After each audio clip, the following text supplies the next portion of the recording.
Yan yung mga kabusan, eto nga kasama ko nga dito si Mrs. at papunta naman kami sa palengke.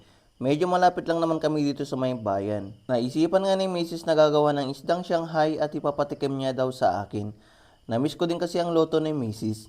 Bale, specialty nga ito ni Mrs. para sa akin. Ang sarap din kasi talaga. Simple lang naman ang mga sangkap nito mga kabusan. Isdang galunggong, carrots at mga pampalasa. Eto nga, namimili na nga dito si Mrs. ng gulay.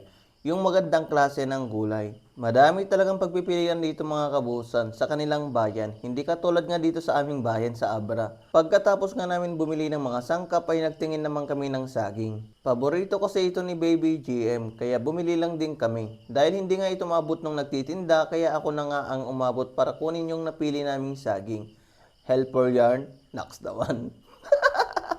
Eto nga, papunta na nga kami sa may motor na pinagparkan namin ni Mrs. Ngiting-ngiti nga dito si Mrs. Parang bagong magjowa lang din kami. Ang tamis, naks doon.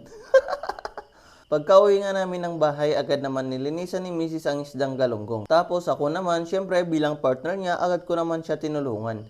Binaltan ko lang itong carrots. Dito na din kami sa labas naglinis sa may bombahan. Madami na nga din silang mga alagang manok sila mamasel at maamo pa nga sila. Sinalang na nga dito ni Mrs. ang isdang galunggong saka pinakuluan pagkatapos niyan saka naman hihimayin. Ang tiyaga talaga ni Mrs. magtanggal ng mga tinik. Kung ako nito, giniling na baboy na lang ang ilalagay ko kasi hindi nga ako matyaga maghimay ng isda. Taks naman.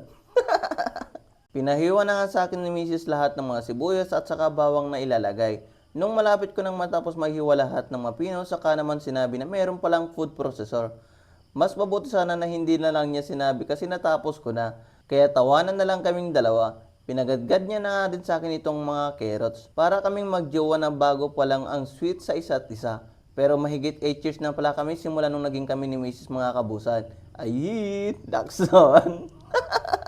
Tapos mga hipag ko naman at si Inang nag-aalaga kay Baby GM at kay Baby Bito sa labas. Habang si Papa Edgar naman nagluluto ng pansit kabagan.